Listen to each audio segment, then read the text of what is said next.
Islam. I am Terry Dangerfield L. Terry Phillips Dangerfield L. And excuse me. This is that More Stuff Podcast Network. And on this session of that More Stuff Podcast, I'll be doing a session on the Moorish birthright. Going in on the Moorish birthright, of course, on that More Stuff Podcast. And I feel that it's certainly needed on a daily basis, from my humble opinion, in regards to the Aboriginal natives who identify as Black, who are indeed the Aboriginals of North America and the world over. And we strongly and defiantly claim to be Black and a lot of other terms that mean us no good. So just to put a disclaimer out there about this particular session on that More Stuff Podcast, this podcast I'm going to dedicate particularly to our Moorish birthright. It's not just my Moorish birthright, it's our Moorish birthright. Anybody that claims to be Black, Negro, colored, two continents, a street name, a gang name, whatever, who's melanated and with melanin, we're going to be dealing on this session with our Moorish birthright, all right? So this particular podcast, it may just roll over 2 hours, it may not.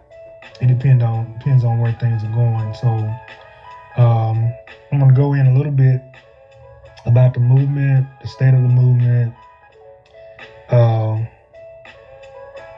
in this day and time, in 2024, the fall of 2024, a lot of events have happened during the previous months up until today's date in November, the November cycle of 2024. On the commercial side, Donald Trump is the new United States corporate president. I think they said he's the 47th president. Could be incorrect. Let me just look that up. I don't want to put incorrect information out, but yeah, Donald Trump is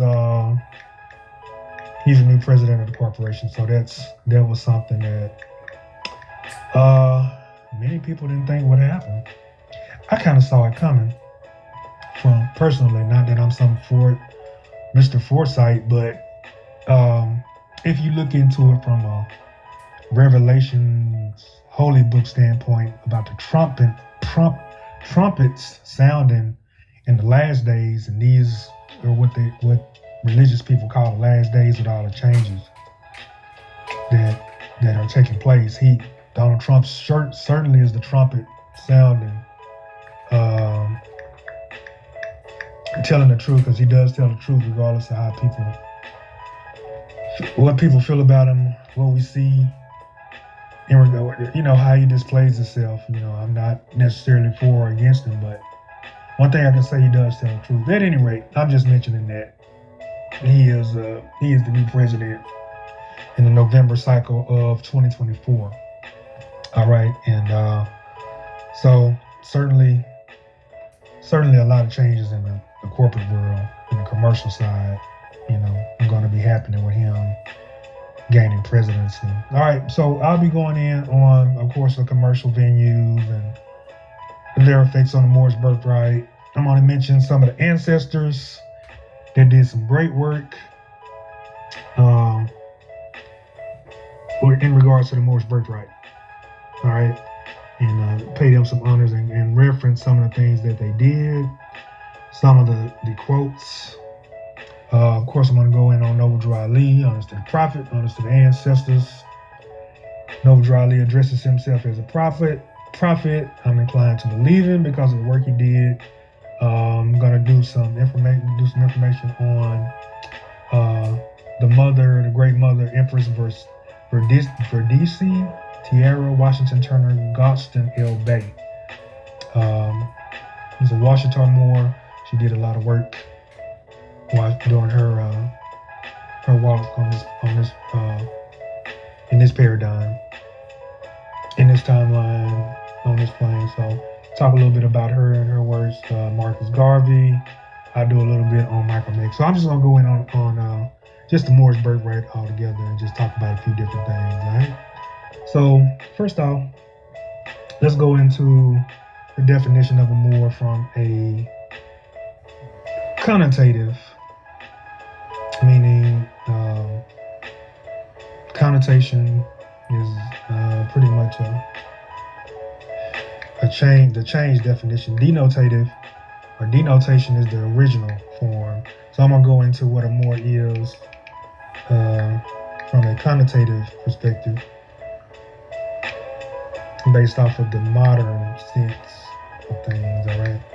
So we'll go in on a definition of Moor, because I like to start things off with definition.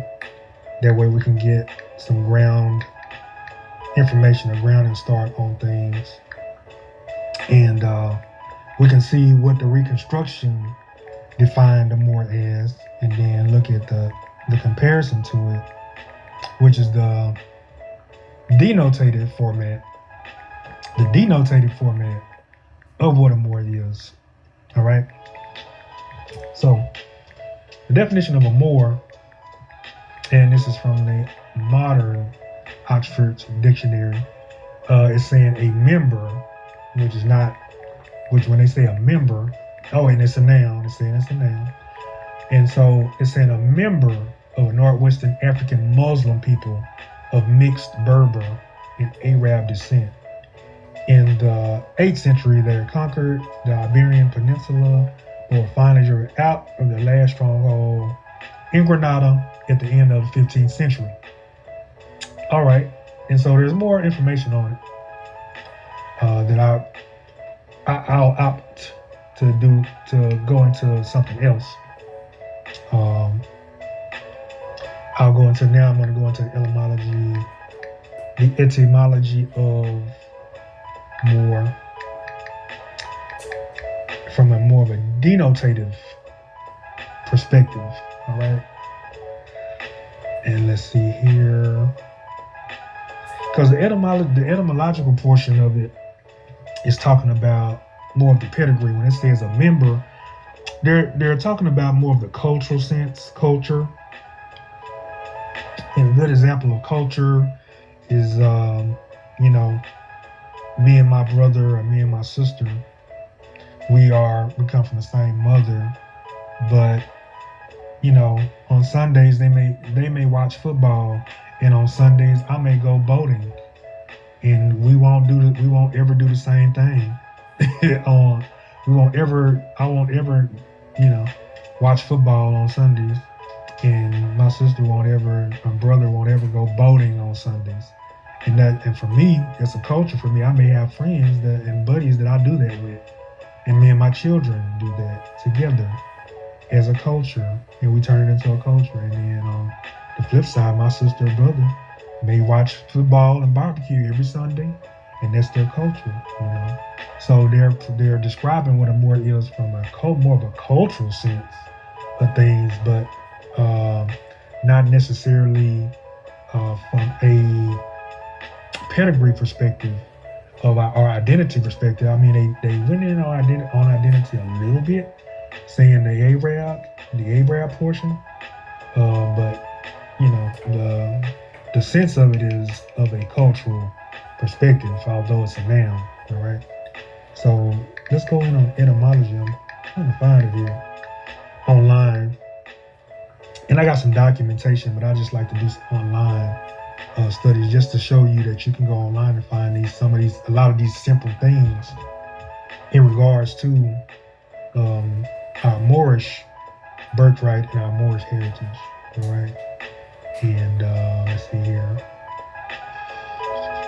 Let's see what they say here.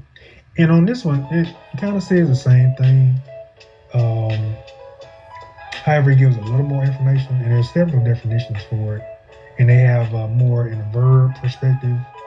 And this is pertaining to what a thing, kind of like, because Moor, in the sense of a thing, A verb of thing is like the land or a ship, which it does mean the same thing, all right? But that's in a more of a, it's a different, depends on the form that you're dealing with it as. And that was in the later, well, in the earlier portions of the timeline, the 1500s, the 1200s, where some of our ancestors were sailing, and instead of the word anchor, they would say moor the ship, moor the ship, or moor the boat, and it means the same thing here. So I'm going to read what they have in the etymology dictionary here. It says North African Berber, one of the race dwelling in Barbary. So they threw race in there on that one. Late 14th century from Old French. From medieval Latin Moros. From Latin Mauros, inhabitant of Mauritania. Roman Northwest Africa, a region now corresponding to northern Algeria and Morocco. From Greek Mauros, perhaps native name, or else cognate with Mauros, or black, quote, unquote. But this adjective appears later in Greek and may as well be from the people's name. All right, let's keep going on this definition. All right, Moor, which is a noun, also applied to the Arabic conquerors of Spain. All right, being a dark people in relation to the Europeans. Their name in the Middle Ages was a synonym for Negro. All right, that's what they're describing the more offensive portions of what they used to call us from a pedigree perspective. All right, so just wanted to interject that. Later, 16th century, 17th century, being the name of the nearest Muslims to the Western Europe, it was used indiscriminately of Muslims, Persians, Arabs, but especially those in India. Cognate, which Dutch Moor, German Moor, Danish Mauro, Spanish Moro, Italian Moro, which are all dark-skinned people. All right, so that's pretty much what a Moor is. That's the etymology dictionary online. And you can go find it online at etymonline.com.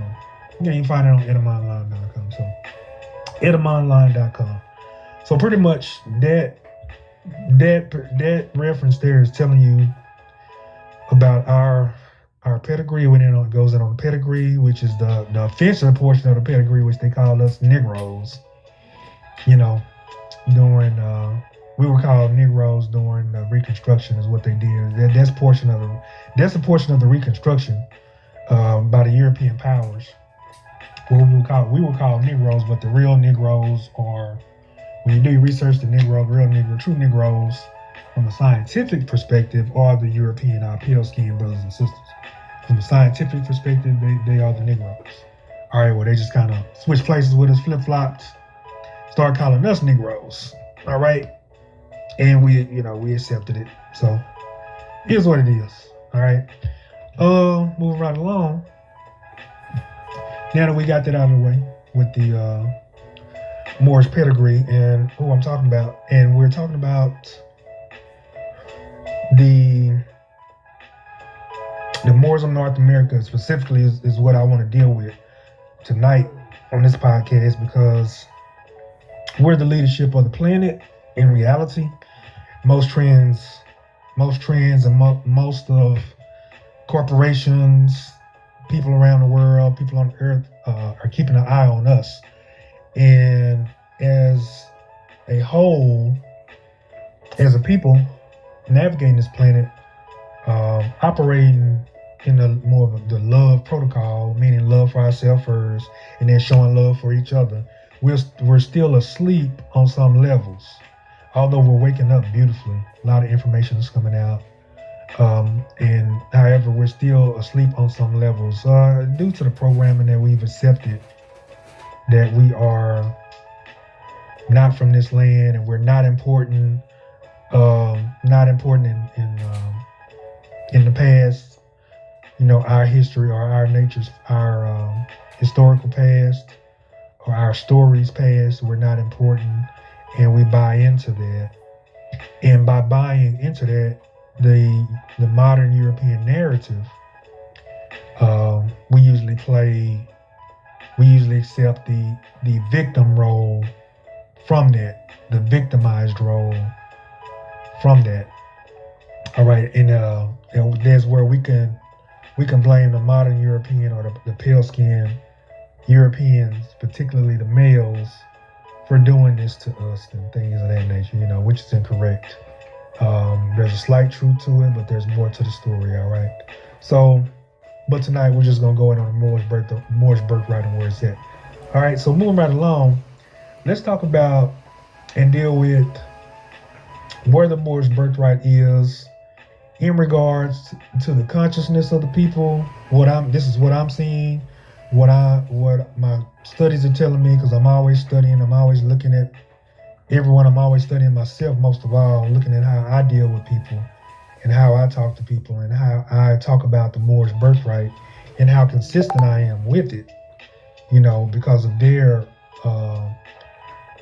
consciousness and how they deal with it, So let's start with me first, and I'll just go on my particular path, and I won't spend a lot of time on it, but I'll talk about my path in this Moorish birthright and how I felt about it in the beginning.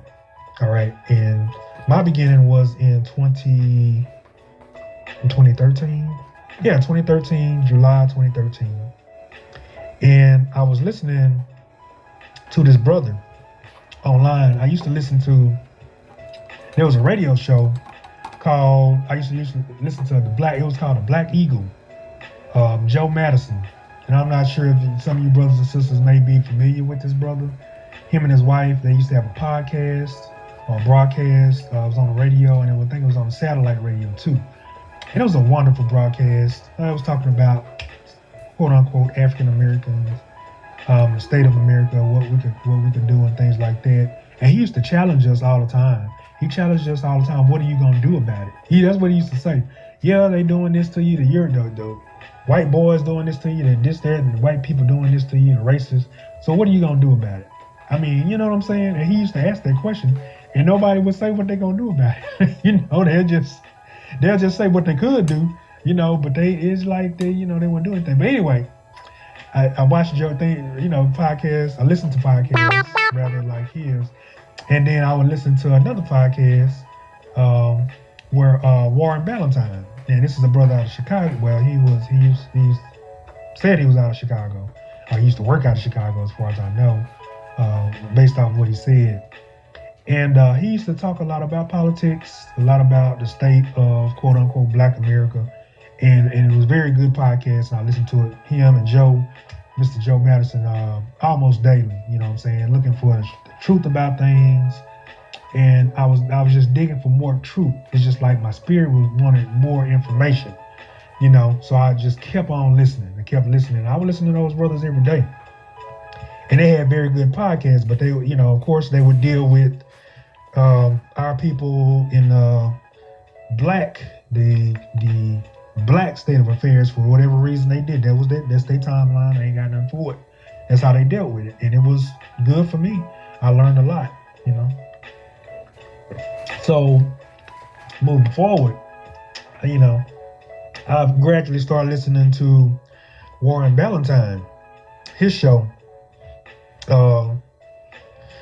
almost daily, listening to some of his replays, and then when I think it was Black Empowerment Radio or something like that it was on. So, and I was at work listening to it. I'd be at work. This is the days I was a pharmacy technician, working out of the professional building.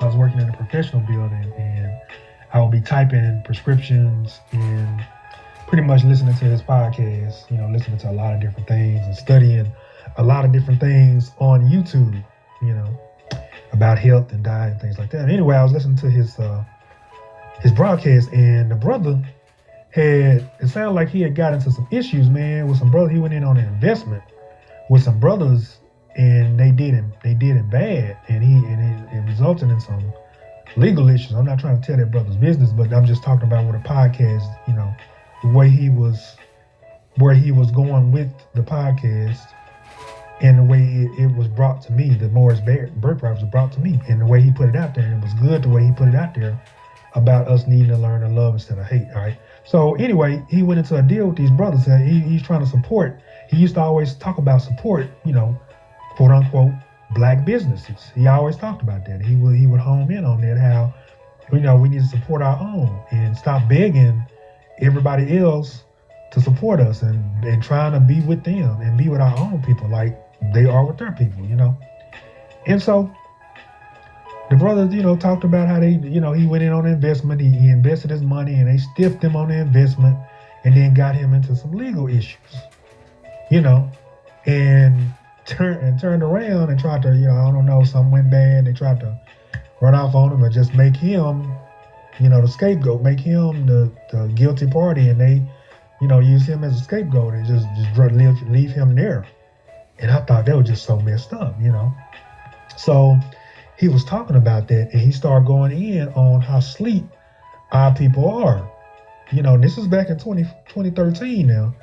And he was going in on how sleep our people are and how we won't read no books. And as a result, we won't read nothing. We just, we buy into the program. And as a result, we hate each other. We walk by each other and won't speak to each other. And the brother was going in, pretty tough, And then all of a sudden, he was like, we come from a great empire. We come from the world empire and things like that. And then the next thing I know, he said, we are Moors. It just came out of his mouth. And so I'm typing, and I just stopped typing. I said, we what? You know what I'm saying? So I'm thinking, man, what did he call us? like he called us out. He called me out of my name. Wait a minute. He said, we what? He said, and so I'm listening, and then he said the word again, more. You know what I'm saying? Moor. So I'm typing, and I went to, of course, we ain't supposed to be on the internet at work. So I went on the internet, and I type in more, and I'm seeing Muslim. You know what I'm saying? As a definition, like the modern reconstructed definition of more, which is Muslim, and which is catering or dealing with the cultural part of our culture, the religious portions of our culture, which is Muslim, of course, which comes from the earth. It has to do with the earth's lineage, and that's a whole nother story. But yeah, Muslim and more synonymous as well, based off culture or religion. All right, so he said more a couple of times, and I'm like, what? You know what I'm saying? And so I'm listening to him talk. He going in, and then a couple of like 4 or 5 people, they called in. It's like, oh, you giving up the signs? So I'm like, oh, does the rest of these people know?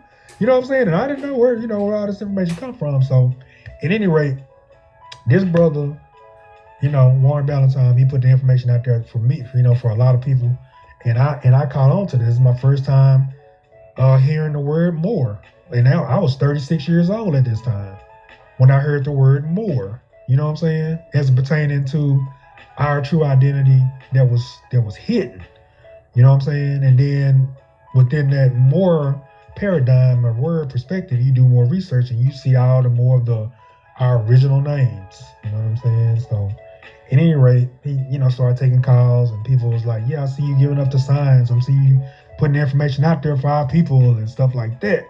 And, and people were showing their regard to him, and also what he was going through, empathizing with him as I was, what he was going through in regards to his legal issues during that time. And I trust he got through those legal issues on top, because he was an amazing radio host. I'm not sure if he still has it going. He was cold with it. He was really good, and I appreciate the information he put out. So then I linked up with a sister, and I just call her Miss Riz. She showed me. She was on the show too. She commented as well on the show, and she called in, and she put her information out as far as email, and so I took down her information, and I reached out and got more information from her, and she worked with me real good to, get paperwork going, declaring my nationality to, the United States Corporation, putting the L, I put the L on my name, the EL, added it to the corporate name, or the first and last name, which is Norman, or nomenclature. So I added the EL to it. It's in and the Moorish titles are El, Bay, Al, Ali, and Day. And so they have different meanings, different correspondences, and I deal with the L from a spiritual perspective because I mean it just came to me, and it has to do with lawmakers and being a god and things like that. So that within our heritage, that resonated mostly with me. So that's where I started my researching and listening to a lot of the Moorish scholars in the paradigm, and you see the Moorish scholars, female, and the males, and they, regardless of how they come off, usually they're putting out a lot of good information. So peace and love to all the Moors from 2013 up to today's date. You go on YouTube and you can look them up. A lot of the noble Moors, and dealing with the Moorish birthright. And a lot of information is put out there. But so getting back to my plight on this, as I started researching and getting information, searching and researching, and I was getting information, and I found that this information was countering, kind of shaking me up, man. It's like, man, everything I know to be true is absolutely garbage or rubbish or incorrect. You know what I'm saying? So this Moorish information, it was kind of bothering me a little bit at first. You know what I'm saying? It was bothering me because it was making me get out of my comfort zone a little bit, or a lot. But at the same time, I wanted the information real bad. I just wanted the truth about things real bad. And I wanted to believe, that I came over here from a slave ship. I really wanted that. I really felt like this Moorish, paradigm was trying to take that from me. You know what I'm saying? And so, not that I was articulating it, but that's just how I felt. But I felt good about the information and truth coming out. But at the same time, I was wanting to believe the modern European narrative, because I feel like, well, they're ruling the world, it must be the truth. You know what I'm saying? But I didn't check to see, if it was actually the truth. I wasn't doing no research. I wasn't checking to see if it was the actual truth or not. So and didn't question them at all. I didn't question them to see if that slave ship narrative was true, or their documents was true, or anything of that nature. So it shook me up, you know what I'm saying? Shook me up and made me just kind of start looking at myself and accepting, the fact that I wanted the truth, and I want to tell my babies the truth as well, my children, because I'm still raising children during that time in 2013. I had children in high school and things like that. So middle school, high school, things like that. So, all right, boom, I'm doing my research, I'm searching, and,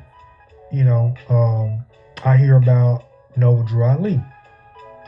All right, and I noticed it wasn't a lot of people talking about Noble Drew Ali. And so when I got into the Moorish Paradigm, I was already on Facebook,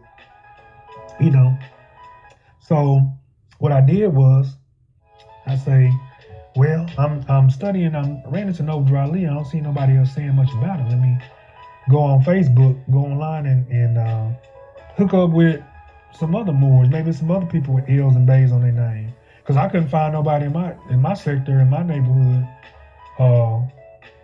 in Texas territory of the Fort Worth sector, a suburb of the Fort Worth sector,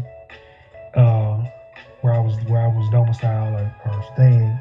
There wasn't nobody around doing the Moorish birthright like that with an L. Not that it was coming out in the open like I was. I was out in the open. I had changed my name to L and was putting on my documents and things like that. I mean, I didn't put it on the driver license document, but I was changing it everywhere else. You know what I'm saying? I was beginning to put it on my job applications and worked under my name. Started working under my name, Terry Dangerfield L. And so, from an employment perspective, And so, all right, so I hooked up with Facebook and hooked up with a lot of Moors. There was a lot of Moors on Facebook with the L in the Bay. I was excited about that, so I started linking up with them. You know what I'm saying? Friending them on Facebook, and oh man, it was amazing. I mean, you got Moors talking about the Moorish birthright. They was talking about we're not Negro, colored, and black, and I mean going in. So me, I was still studying. I'm still looking into things they saying. They saying things like we got to stop calling ourselves black, Negro, colored. We ain't come here on no slave ship. Won't y'all stop saying that and stuff like that? And I was watching our people get mad at them. You know, I was watching our people get angry with each other about this Moorish birthright. And I was like, man, this is not good, And then so I was conflicted behind this personally because on one side, I mean, this is true information. I'm seeing that it's true. I didn't really want it to be true. A part of me didn't really want it to be true because we've always got one narrative ever since the 80s, and not that my parents ever dealt with either one of the narratives. My parents, my grandmama now, they didn't deal with none of it. They didn't deal with the fact that and no pun on them, honest to the ancestors. They just didn't deal with no African nothing. We African nothing. My mama and daddy didn't say nothing about it. My grandmama didn't say nothing about it. Nor did they say nothing about the Moorish paradigm. We just lived. You know what I'm saying? They would call themselves black and things like that. But it wouldn't be good if you got called, they would fuss about it, now you don't call me black, yeah, it's kind of thing, that type of deal. But we didn't really talk about that, when I was young. We didn't talk about none of that culture stuff. It was mostly always religion, Christianity, going to church, things like that. So to get this information and then to go online and see other wars around North America and in other parts of the world, go in on the same phenomenon on the same information was amazing to me. It was certainly a rewarding in my journey, my personal journey of self enlightenment, self realization, etc. So I'm linking up with them, and then I started doing more studies. I started getting their information and using their information to coincide with other informations I was looking up. On top of the YouTubes and some of the other podcasts that were available. You had Moorish Heritage and History School, which was online podcast done by a couple of mothers. The Moorish mothers on there, they did an excellent job on that podcast. Some of the brothers on that podcast. I don't know if it is available anymore, but it was an excellent podcast. Moorish Heritage and History School. You got Canaan Land Moors. You got some other Moorish outlets that's been doing it for years, since the early 2000s. So they did an excellent job. It was an excellent part of my studies, and I'm grateful for it. The creator led me to these platforms. So I was, collaborating and comparing notes with what those platforms were putting out, which is really good information, which wasn't available anywhere else. And then I was comparing it to what some of the noble Moors on Facebook and Twitter, when Twitter was Twitter before it was X. Twitter, what the information that they were putting out. And a lot of it was coinciding. Most of it was. And there are different approaches to it as well. And so I found that some of the Moors were, taking the birthright into a commercial sense and using it to do things like get cars for free and grab land and grab houses and things like that. Now, from a jurisdictional perspective, Aboriginal perspective, as far as this being our land, yes, they were in the right. However, based off of unity, from a unity perspective, no, it wasn't, because it caused the movement to be demonized, like, as if they were trying to terrorize the Constitution or trying to terrorize legitimate living or something like that, because they could just go and claim houses and things like that. And it wasn't good for us, from the Moorish paradigm to be doing it, because of course people wasn't with the Moorish paradigm. They wasn't with it at all, because like I told you, with myself, I was conflicted on it. I didn't want this information because it was getting me out of my comfort zone. Kind of like being Negro, colored, and black a little bit, because I was comfortable with it. I could play victim, and that's just me. And so, from what I see, it's the same with a lot of our other people. With a lot of our other people, you can play victim. So, and it wasn't really smart to do a lot of that. And then some of the other Moors like myself was out here trying to make it, and it wasn't a lot of unity amongst us. We was, online debating and battling what a good Moor was, what a real Moor was. You ain't a Moor if you wearing a gold turban with a purple feather. Or you ain't a Moor if you ain't got a blue fez on or a red fez on, which your fez is the bucket-like hat that you see a lot of secret society Shriners and some of the brothers wear, but it's not. It's a fez or a tar bush is what it's called, and it's usually about 7 inches long. You have the shorter ones that are 3 inches, and they have a tassel on them at the top of them, just like your cap and gown when you're graduating in school. All right, so you had the little battles between the conscious Moors like myself online, just battling each other. I think it was just part of the process. So I was looking at that, and some of it were gatekeepers. Some of them were gatekeepers or other Moors that might have been aligned with organizations, or they may just have been agents. FBI, things like that. Causing dissension or causing issues. So at any rate, it was a learning lesson for me that I don't want to debate. I don't want to debate my brothers and sisters about our birthright. You know what I'm saying? It turned me off. Even though I watched them debate each other, regardless of who was right, it really turned me off to see them going at each other like that. And I decided, no, I don't want to do that. I want to put out information, and I want our people to unify, or have an outlet to unify under the information that I put out, accurate information that I put out. And so I began putting information out on Facebook, and I say it was a success. I put a lot of information out, and I had a lot of battles on there, a lot of people coming, but I don't debate nobody. It got to a point where I would try to shut the debate down with the truth. And then I got past that, and I just said, you know what, if they want to, put stuff out there on my posts, because they don't like it, let them go ahead and do it. That's just because I feel like I wasn't going to push back. I feel like the truth will stand on its own 2 feet, you know what I'm saying, or its own whatever. It will stand on its own foundation. So that's the reason why I would allow people, and I wouldn't debate anything that they said. I wouldn't bring a counter or the correction to anything they said. If they said, no, we ain't Moors, we moons and stars, well, I say thank you for the information, dear brother or sister. Thank you for your energy, and I'll leave it at that. And because I feel like, no, I don't want to cause disunity. If that's what you feel, that's your free will.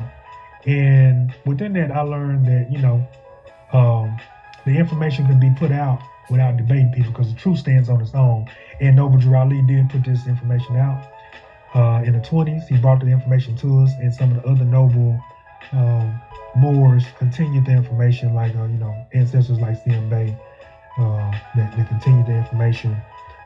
Honors for the ancestor, and the Honorable Elijah Muhammad, he put information out about, he brought Islam and kept the Nation of Islam going, which is something that Noble Drew Ali wanted, and he wanted it to go on. That way our people have something to look to. This is information that I received from doing my studies from a noble who happened to be in the secret society, and he put information out there, and he said that Noble Ali wanted this movement to go on, and a piece of that Noble for the information that he put out in regards to Noble Ali in honor to the ancestor Elijah Muhammad for keeping the Nation of Islam and getting it instituted. Although we don't always, a lot of us don't agree with the Nation of Islam or nothing that they doing, but at least, he and Louis Farrakhan, peace to Louis Farrakhan, he did his thing, he's doing his thing. So, nobles like that, they kept information coming to our people, something to build our people up, and that was good. It was something a lot of the Moors don't agree with it. Yeah, some things are questionable, but I feel like, we've all have some questionable things that we have displayed or navigated in within our lives. So, there's a lot of room for judgment between all of us, and room for fingers to be pointed on some level or every level with us. You know what I'm saying? On some levels we can point fingers at everybody, but we have to start taking self-accountability for what we do with our actions within our culture, within our Aboriginal culture, and what we don't do. All right, we make claims to be African, but yet we won't go to Africa. Everybody talking about they're African, but they won't go to Africa. We say we black, but we won't prove it. A lot of us won't prove it. We'll try to transliterate some of the ancient languages over to the word black, but then black means pale in its original sense. So, we don't, a lot of us have lacked doing research on that or any searching on that. We claim to be Aboriginal, and that's good. We are, but we still have to put the pen to paper and put it out in the public. Put a declaration out in the public or in the paper. Put your name in it and say, I'm no longer.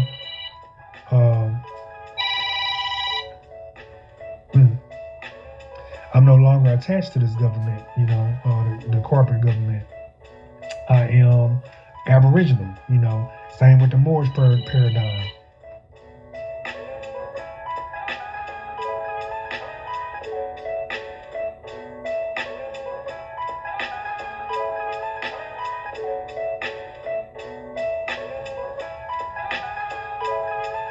My apologies, I just got a call. Now, back to what I was saying, the Moorish Paradigm, we will, claim to be Moors, but we have to put the pen to pad and declare our nationality properly to the governments of the world, And so we make the claims to be something, or we navigating something, but it comes to the point where we have to show and prove it, or we have to back it up. What we're doing, we have to, as a melanated people, start backing up what we're saying. And then while backing up what we're saying, we have to show love for ourselves and for each other, and these are some things that we have to navigate in, and we have to do better at. And I can say that for myself. Now, I'm constantly working on that, for myself, and our people as well have to work on that. All right. So I'm seeing that within the Moorish Paradigm, and seeing some of our people watching us fight each other over this heritage, over this birthright, which is a birthright. Our Moorish heritage is a birthright, and it's their birthright. And they seeing some of the noble Moors. We're supposed to be noble Moors going at each other now. I don't know whether it was a psyop. A lot of the times it was psyop, meaning that, all right, it's staged to turn our people out from the birthright, where we calling each other names, cussing each other out. You know what I'm saying? I'm talking about Moors in turbans and fezzes. You know what I'm saying? We going at each other, calling each other ninjas, NIGG, or, going in at each other because we don't agree on certain protocols and certain alignments within our historical lineage. in certain people's names in our ancestry. We have disagreements about our ancestry and about what some of the ancestors did. And oh, you wanna see CM Bays, it's CM Bay Moors and Emily Hill Moors, and those are some of the elders. There was some conflicts behind them putting the information out because, of course, a lot of the agencies were attacking them about this birthright because our people were real activists. Now, the real activists were some of our ancestors in the Civil War and in the 30s. Our ancestors was moving back then, although we was programmed in of a defeated state. Say, man, they was in better shape than we was coming up in the 80s and the 90s. I'm talking about from a knowledge base. They was in better shape than we was. They had businesses. They was thriving in certain areas, but we were just asleep to our Moorish birthright. And within their sleep, they was doing better than we was in the 80s, 90s, 2000s, even. You know, excuse me. So, to see our brothers and sisters online and in other factions going in at each other, and some of us that hadn't necessarily accepted our Moorish birthright, watching the noble ones going at each other, it brought about confusion. And I felt it, and I saw it, and I know some of the other people, some of the other Moors who weren't declared, who claimed to be black, noticed it too, and they would turn them off. And then you have other Moors of the Moorish birthright dealing with the Moorish birthright from a religious perspective, meaning that, all right, they was worshiping Noble Drew Ali like he was Jesus or something, although he referred to himself as a prophet. That's cool. You know what I'm saying? I'm inclined to believe him. I'm even inclined to believe he might have been Jesus back in the day. That's cool. You know what I'm saying? But I'm not worshiping this man as a Jesus. I don't even worship Jesus no more like I did because I evolved out of that. All right.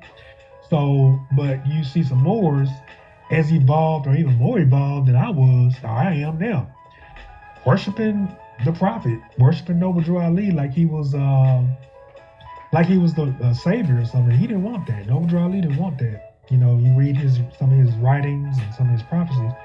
He didn't want any of us worshiping him like a deity. Although, with some of the accomplishments that he made while he was in that body, while he was walking the planet, he did some amazing things for our people. You know what I'm saying? And we just hadn't tapped into it yet. I'm talking about before the governments and the protections he put in place for us as a people within our birthright was amazing. And I don't know that anybody else could have did that. And if they could have, they would have. But they didn't. He was the only one that did it, Noble Drew Ali was. And so the more I would recommend any and everybody just research this ancestor, Noble Drew Ali, because he did some stuff, man. I'm gonna tell you. At any rate, they was worshiping the man, and something. And I'm not gonna go in on too much on the Moorish Science Temple because that's a venue that we're gonna need, and it's good for all of us and all of our people.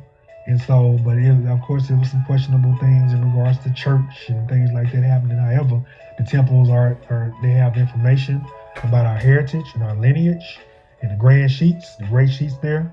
I trust they're doing their job and putting the information out, writing books, writing literature, because Noble Drew Ali proclaimed that you change the people's mind by changing their literature, and changing our literature will help free us mentally, and if we free ourselves mentally, the body gonna follow. All right, so seeing things like that going on within my personal plight, within this Moorish paradigm, really motivated me to find truth and to find it without battling this particular culture or birthright of ours with my own brothers and sisters, not debating it, not fighting with them about it, just putting it out there for them to take advantage of. Now, a lot of things I put online sometimes was controversial. Sometimes it would, but I didn't want to make radical speeches because Noble Drew Ali told us not to make radical speeches. He said Moors don't make radical speeches, and he was right. We for love, truth, peace, freedom, and justice. Those are 5 principles within the Moorish paradigm, within the Moorish birthright that that the ancestors wanted us, the ancestors of brother wanted us to navigate on.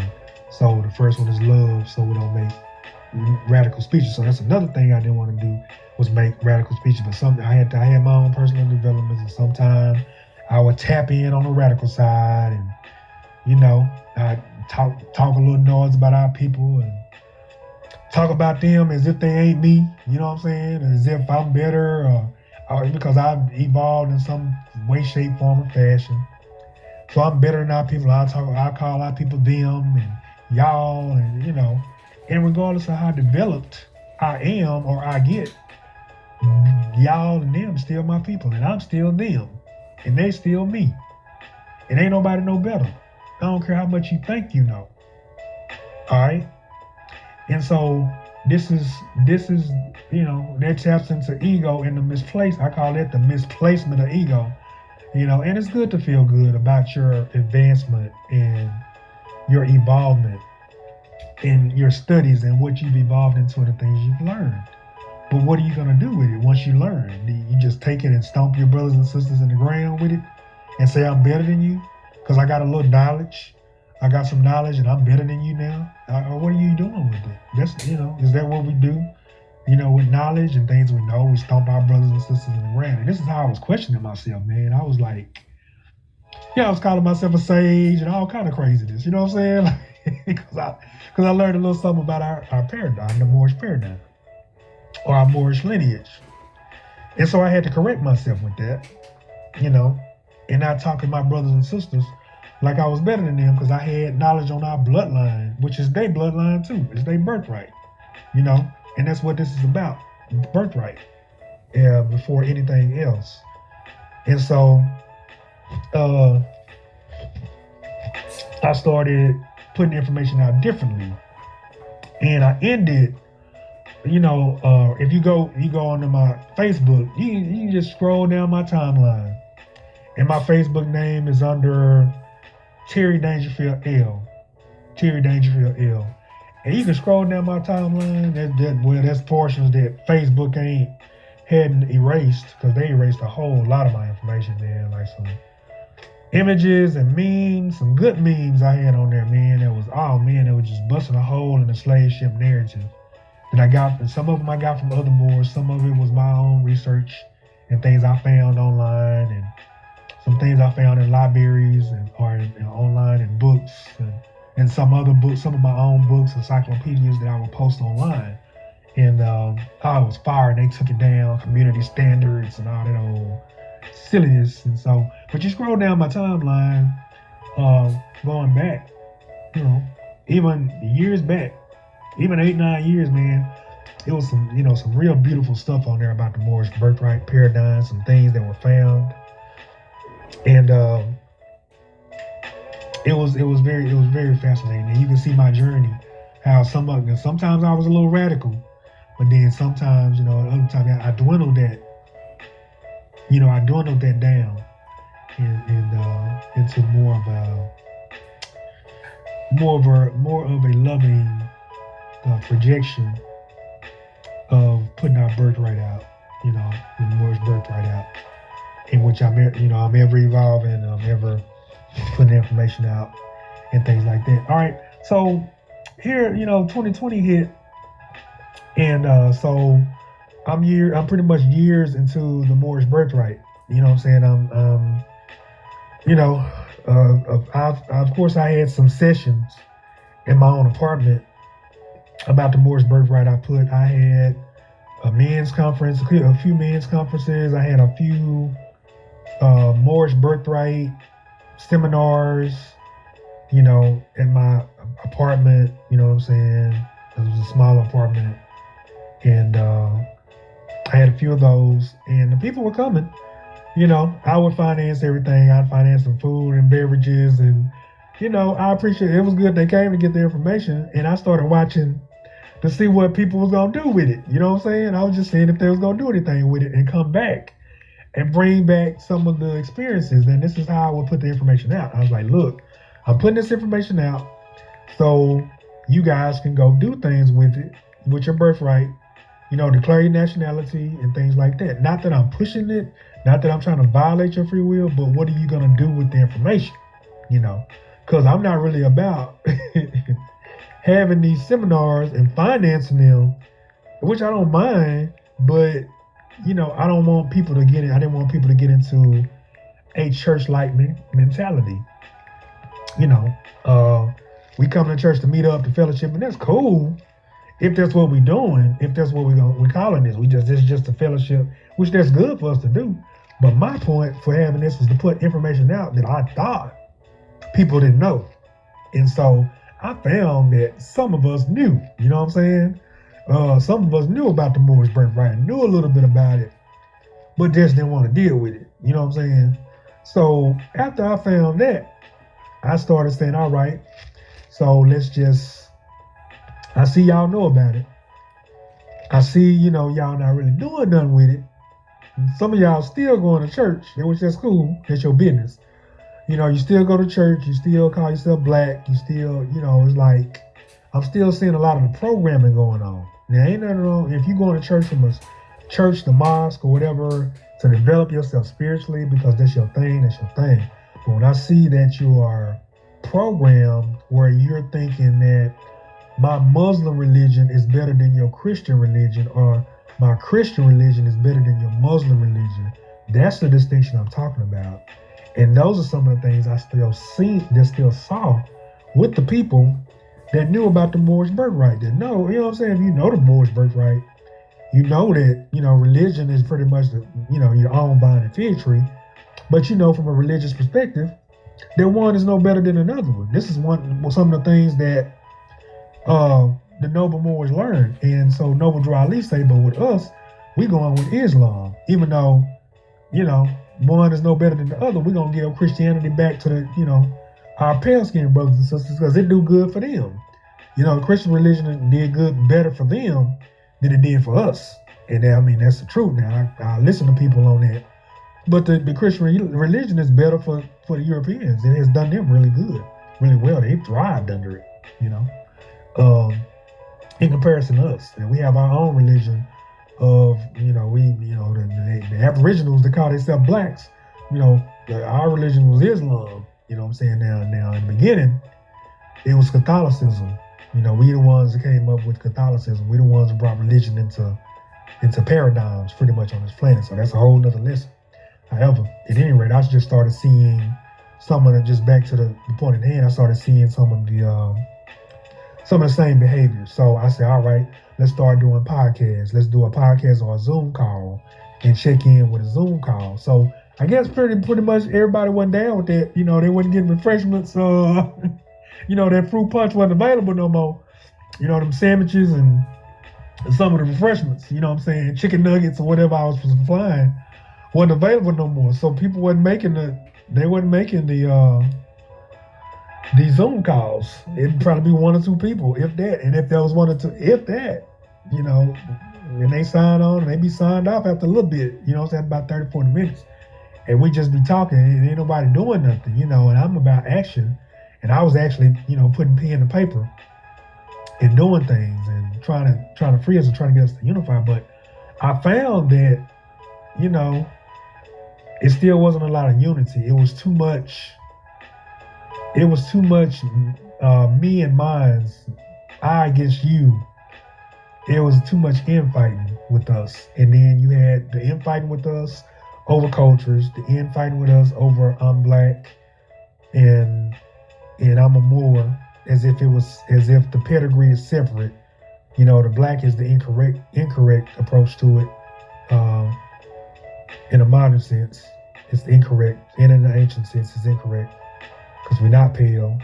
And then we had the religious portions of it, where some of the quote-unquote blacks would claim to be Christian, and the Moors will say, "Oh, that's incorrect. We're Moors or we're Muslims," and there's that psyop, as if this Moorish paradigm is simply and certainly about only a religious standpoint, and you need to switch your religion up from Christianity to being a Muslim, a religious Muslim, which is absolutely incorrect and absolutely not what Noble Drew Ali was bringing to this movement.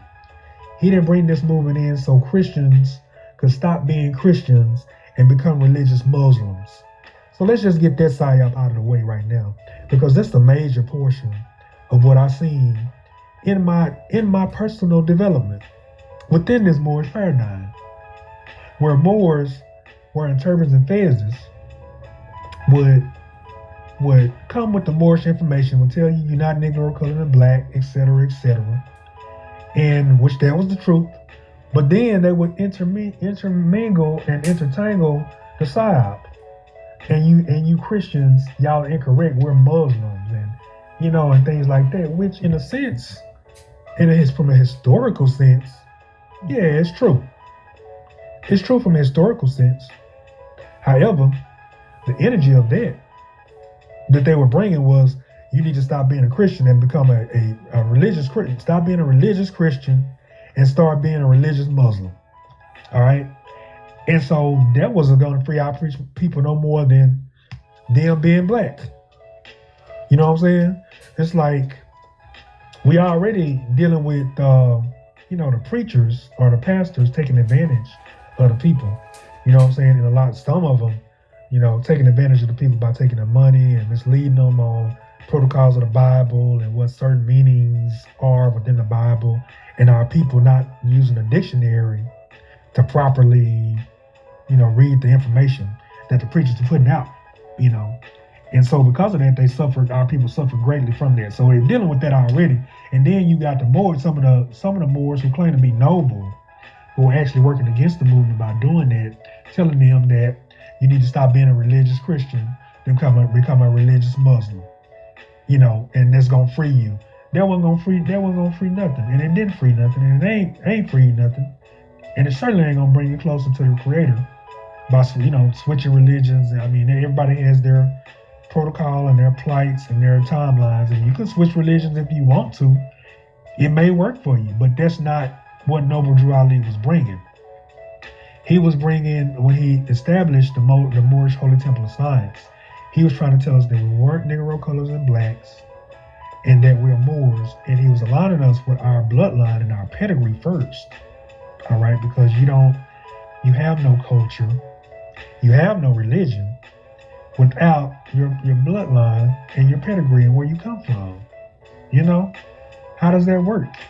You see what I'm saying? So you had that portion of the counter of, or the what we call that, the psyops within the Moorish paradigm, which was incorrect, which turned a lot of people off.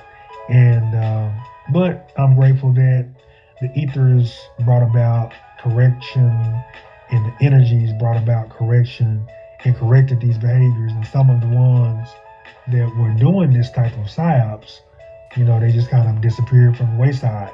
You know what I'm saying? They just got out the way, pretty much. The spirit was working, and nature was working, and nature got these things out of the way. And this is what I noticed after doing 2020 and after 2020. So things dwindled in regards to that, but the psyops were some of the psyops and dissensions and misinformation, of course, was going on about the Moorish paradigm, the Moorish heritage, and some of the things that were going down in 2021, 2022. I noticed that he had a pretty much a ravish of some of our people dealing with the aboriginal cultures, which is our true culture. They're saying that we was Indian, quote unquote Indian, not India in the East, Hindustan, but Indian that the commercial modern Europeans brought up, are entered into the census to mean originally from North America, or indigenous to North America. So our people were aligning themselves with this movement coming out, and then comparing it to the Moorish paradigm to say, well, we not Moors, we Indians, And so they would point out some of the scholars within the Aboriginal paradigm would say things like, well, we didn't, they would have historical information, historically true information in regards to indigenous and aboriginals here in North America. I'm talking war records. I'm talking slave ship, semi-slave ship records, which they were records of slaves brought down from North America. Actual records too of slaves brought down from northern portions of America down to more of the central and southern portions of Americas and made slaves. And some of the things that they weren't saying about it was that some of those slaves were Albion slaves or European slaves, or that you call white people. Some of those slaves were white people along with the melanated Moors. And so some of that information is in books like They Were White and They Were Slaves. You can read some information into that. And there's a lot of information online as well. You can read information like that about Europeans being slaves over here in North America. So, I noticed that they would say things like, we didn't call ourselves Moors, and we was Aboriginal, and we spoke this language and things like that. And then they would tell you to prove it. They say, prove it that we call ourselves Moors. And so I'm sitting here listening to a lot of these podcasts where people will get, they on here debating about things like that. And I'm like, man, we didn't call ourselves, I'm thinking to myself, we didn't call ourselves none of this stuff. You know what I'm saying? We didn't call ourselves Moors, Indian, Aboriginal, none of that, because we spoke different dialects and different mother tongues. And even back to Arabic, it's our language. So we didn't call ourselves any of those names. And it was just like a bunch of confusion going on back and forth all the way up to last year, 2023. You had this confusion going on, man. And so I'm like, man, I'm not even finna get on there and debate nobody, about this information that common sense should tell you. We should know that we spoke other languages, and then someone on some of the same platforms will come out and say, oh, this is the English language is an evil language, and we didn't speak. This is not our language, And so we know that we spoke other languages, and yet still we'll say, well, we this, in the English language, we'll say, well, we not Moors, we this. Then it's an English term, And so I was like, it's amazing, man. Like, the division that we create amongst ourselves. And there are easier ways to unite, and there, we can be what we want to be essentially, but the truth of the matter is we share the same bloodline. We share the same pedigree. We all got, portions of the thick lips, kinky hair, dark skin, woolly hair. We all have that pedigree within us, and so you can be a Moor, a Mason, or a Christian, a Muslim, or anything. You got that dark skin, kinky hair, thick lip. You know what I'm saying? For some of our women, our beautiful Aboriginal women, thick hips. You know what I'm saying? That shape, that original shape. You know what I'm saying? That every woman on the planet wants. You see? We're still the same. We're still one. And so, and then our Moorish heritage was taken underground. A lot of the other cultures weren't necessarily taken underground. Our other Aboriginal cultures weren't necessarily all taken underground. Some of the ancient information, the Turks, the Berbers, those are us. They didn't necessarily take it underground. They put it out there, but they put other faces on it. They put the pale faces on those stories to make you think it was them, which in reality it was us, the melanated people who call ourselves black. And all you got to do is research it. And one of the main things about this is our pale skin Europeans, or the pale skins of the human family.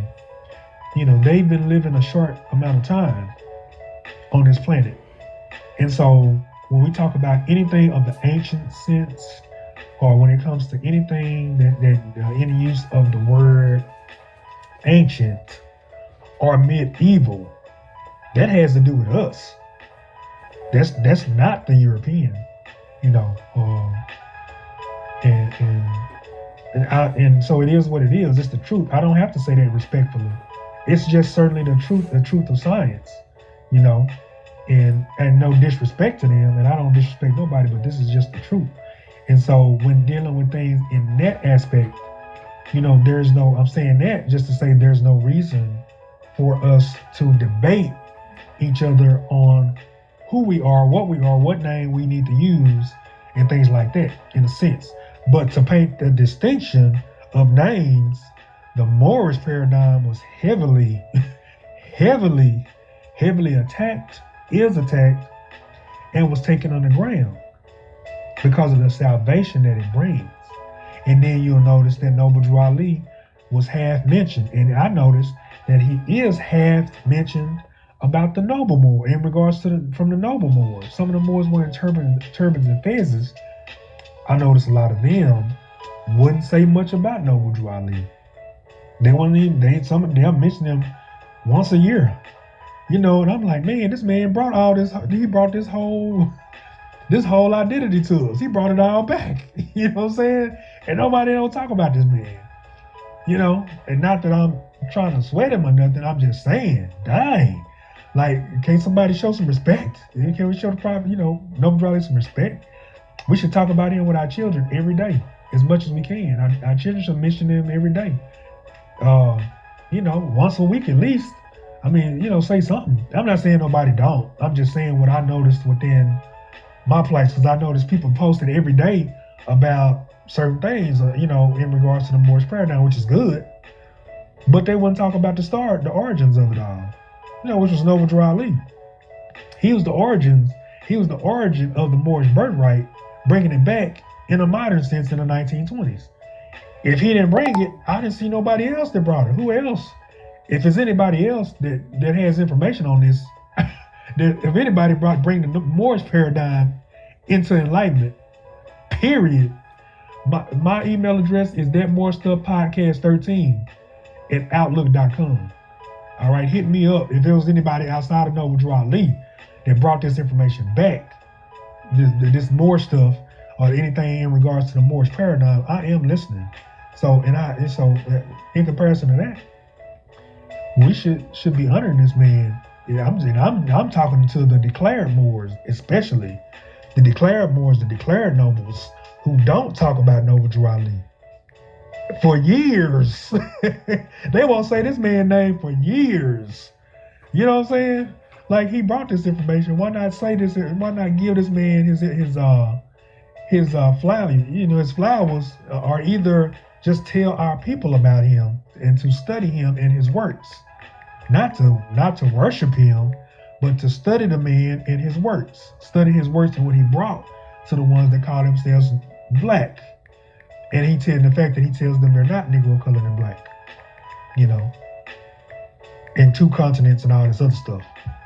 You see, and so I'm not demonizing, I'm not coming against the Noble Moors or anything like that. I'm simply saying that we should mention Noble Drew Ali more than we do. And that starts with me. You know what I'm saying? I'll mention Noble Drew Ali, and you'll hear me probably mentioning this man on every podcast. Now, I'm not looking for any special spiritual cookies from Noble Drew Ali, although he's come to me several times on higher levels for a reason. But I don't mention him for no special spiritual cookies or any other reason for any money or anything else. But I mention him because our people need to study his works. Study his works. You know, I'm not necessarily, I don't really know the personality of Noble Drew Ali. I hadn't heard his voice because that was suppressed. The man's voice was suppressed. You know what I'm saying? Like, how, you know, I just want to deal with this. The Moorish paradigm was suppressed. He was attacked by his own people, you know, some other Moors. And then his voice, his recordings from his voice was suppressed and hid. All right. So, you know, I'm not really, if I was interested in personality, I would go on this quest to find his voice, what they did with his voice, why they cover up his voice, you know. And so I'm not into any personality type things and dealing with people's personality. I like to deal with their works, what type of work you put in and what type of work you did for our people. And that work could come in the form of books, podcasts, posting things online, having events, for our people on any level, on any one of our cultures. I'm interested in, but particularly in the Moorish paradigm, I'm interested in things like that. What work have you put in? And so Noble Drew Ali put in a whole lot of work, a heck of a whole lot of work.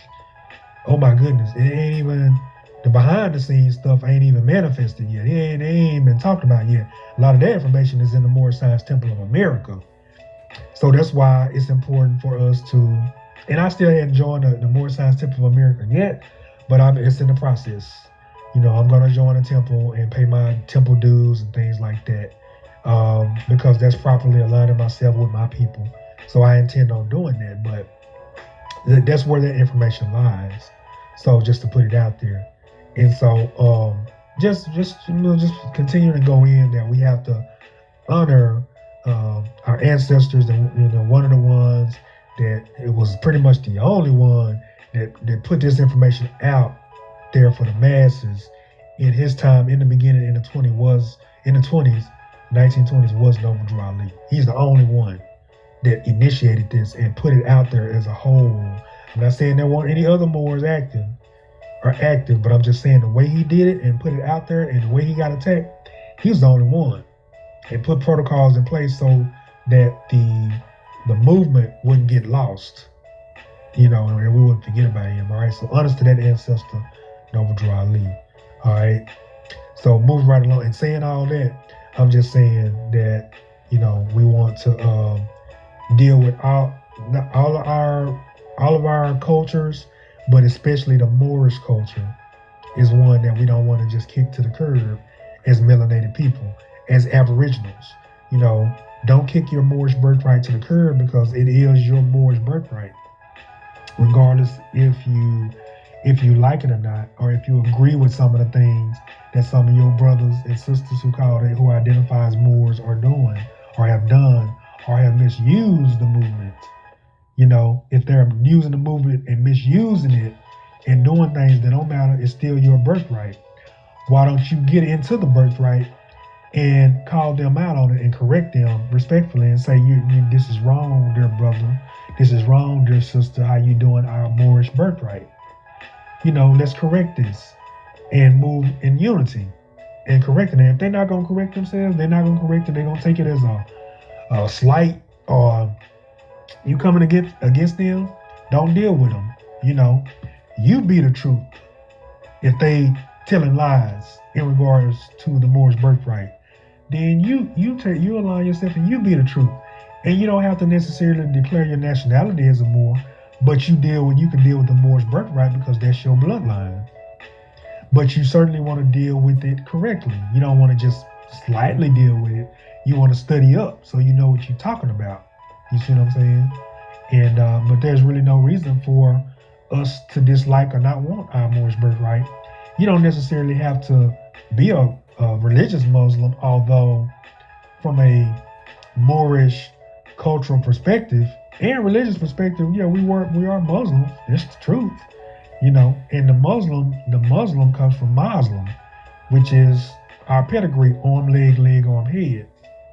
Muslim. It was the more studies you do, you'll see this. It's a sense of our bodies and our body parts and portions of our bodies in a divine fashion, connecting our bodies, our temples in a divine fashion, our glands and things like that, meditating, what our fingers are used for, mudras, things like that. That's what Muslim is saying from a religious standpoint, reaching to Muslim in a scientific standpoint. From a scientific standpoint, there's levels to it, all right? So when Noble Drew Ali is saying we're all Muslims, he's speaking religiously. However, he's reaching out to it from a Moorish, dealing with the science of it all. There's levels to it. From the science. This is what my research has showed me. All right. So moving right along to some of the other ancestors, man, that were in line with the Moorish paradigm, and this particular ancestor here. Just moving away from. I'm going to come back to the state of the Moorish paradigm as well, because I got a few more things to put out about that. All right, so going into Marcus Garvey. Honest to the ancestor Marcus Garvey. This man here, he did some amazing things. Now he wasn't necessarily from North America, which you know, uh, it's all one land pretty much, North, South, Central America. He was from what they call the West Indies, or he was what is called Taino or Arawak. Um, but he was from what they call the West Indies, and so I won't deal with the full story on Marcus Garvey, but Noble Drew Ali recognized him as a forerunner,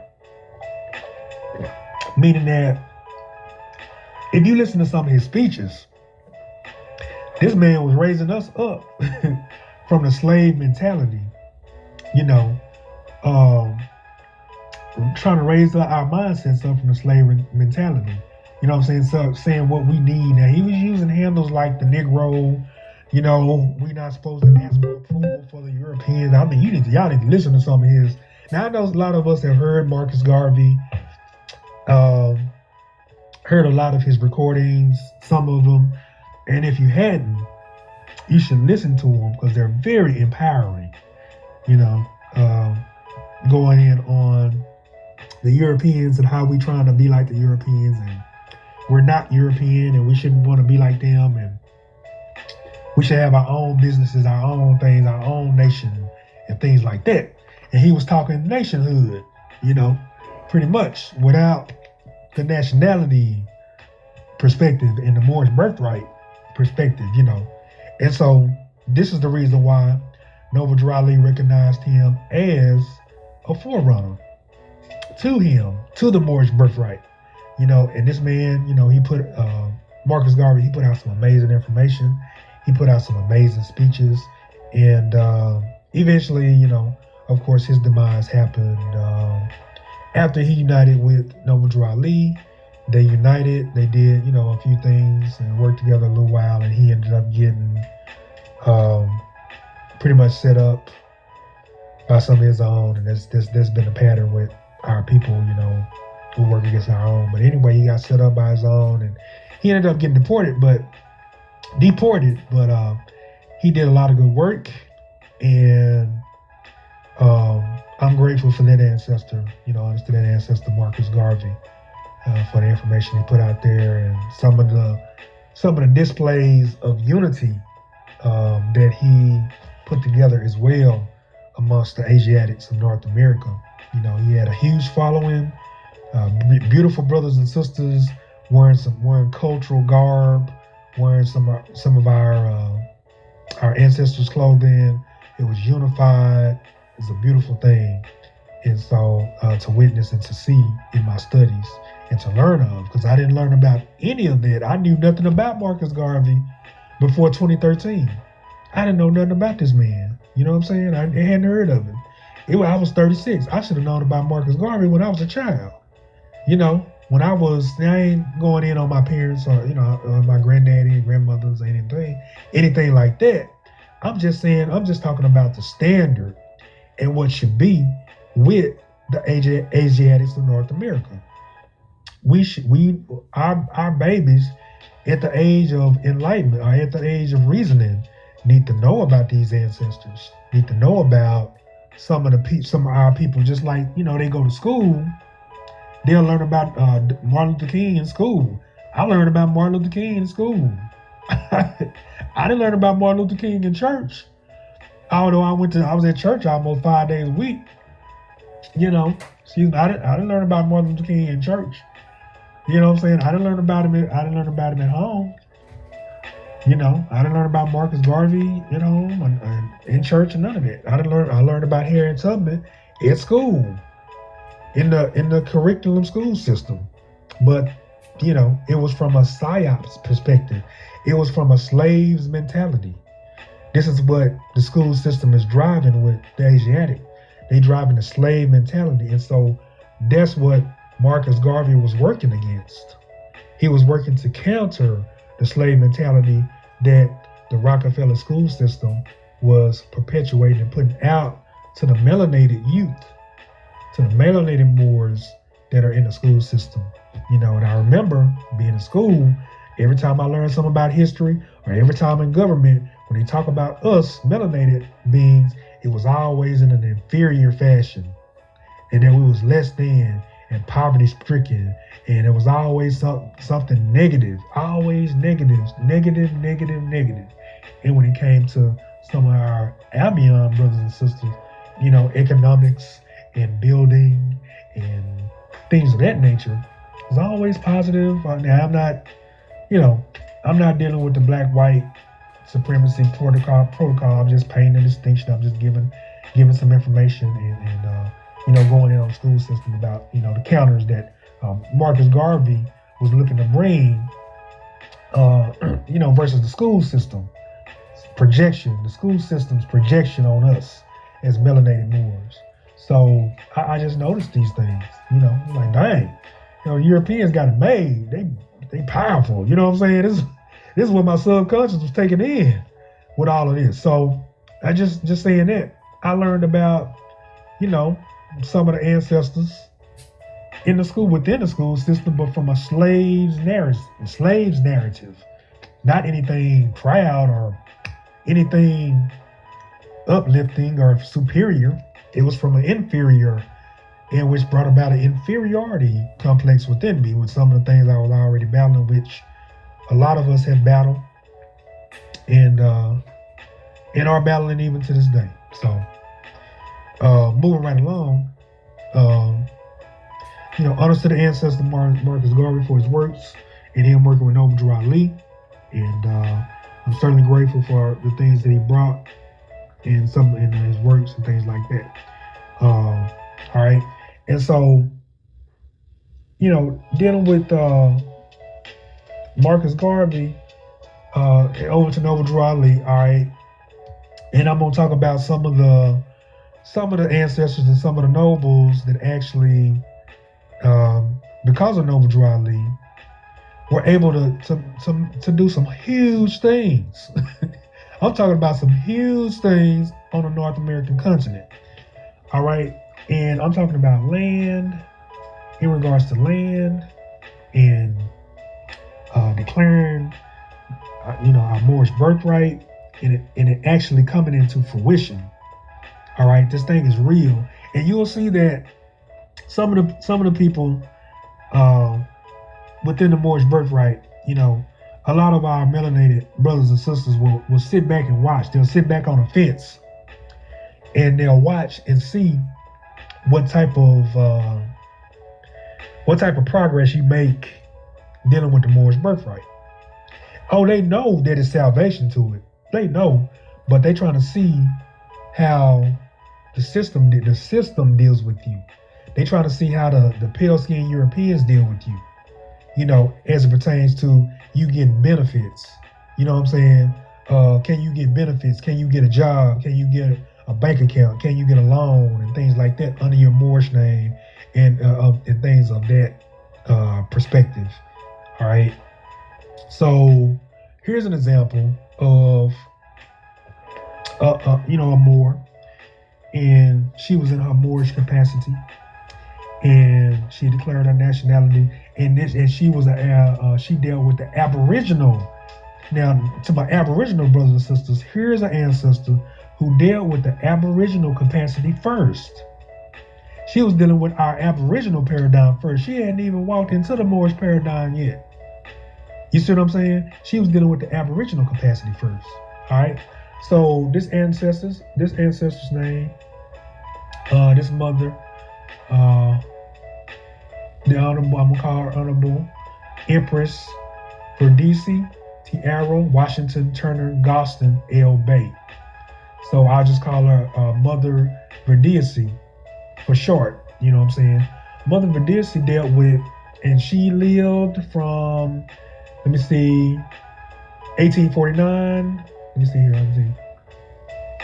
And let me see, when did she transition? She transitioned, let me see. No, not 1849. I think she was born. What else saw the plus over time? I think she transitioned in the early 2000s, man. She transitioned in the early 2000s. All right. And she was born, I think she was born in the late I don't want to be incorrect on her soul return, man, but I'm unsure on that. But I think she transitioned in the early 2000s. All right. At any rate, this ancestor, she was in the Aboriginal paradigm first. All right. This is what my studies told me. This is what I saw. The information I saw, the videos of her on YouTube. You can see her on YouTube under Empress Verdiasi. You know, the Washita Moors is what she declared the Empire of the Washita Moors. All right, and so this is after she went into the Moorish Paradigm, and so she did what she did was she went before Congress, and she made declarations that we were Washita Moors, and something like that, and that we're the oldest on the planet. I mean, some strong declarations. We're the oldest on the planet. We're the oldest on the North American continent. There's no other race of being in pertaining to the human race. There are no other races of being older than us. This is what this mother did. And do you know she got thousands upon thousands of acres of land, unmolested land that she won from the quote unquote United States government, that she got from the government. She did it.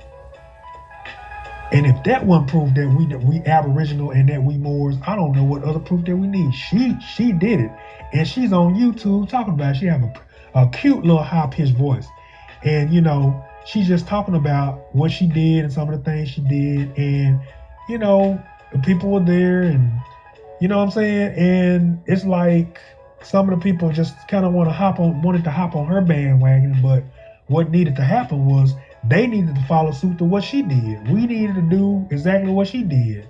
Go get a spot of land and start making declarations. But honor to this ancestor, she did it.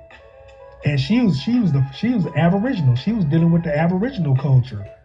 Our Aboriginal culture of the people that say we Aboriginals and we not Moors. And then she got, connected with some Moors in her Moorish within her Moorish birthright, and declared her nationality as a Moor, and adopted, or I won't say adopted, she took on her Moorish birthright, accepted and took on her Moorish birthright, and merged it with her Aboriginal birthright, and won all that and got all that land back. She might have did it before the Moorish birthright, but she secured it under the Moorish birthright. And so, oh man, and what a beautiful, beautiful story, man, that was and that is. And that, then when I got a hold of that information, of that sister, that mother doing that, oh man, it really took my confidence, it skyrocketed my confidence on the Moorish birthright. And this is where I decided, now I'm a CDL holder. I hold the commercial driver's license as a job, because if it wasn't for the job, I wouldn't even be doing the CDL, nothing. I didn't even mess with the driver's license for some years. I didn't mess with driver's license or insurance for some years. After the Moorish birthright, I would be challenging cops without insurance or without driver's license, and I would get a ticket and I wouldn't deal with the ticket, but I wouldn't have warrants either for a little while. They wouldn't mess with me, but then they started messing with me, and then that's a whole story, But that gave me confidence to go out here and challenge the courts, challenge cops, and everything else.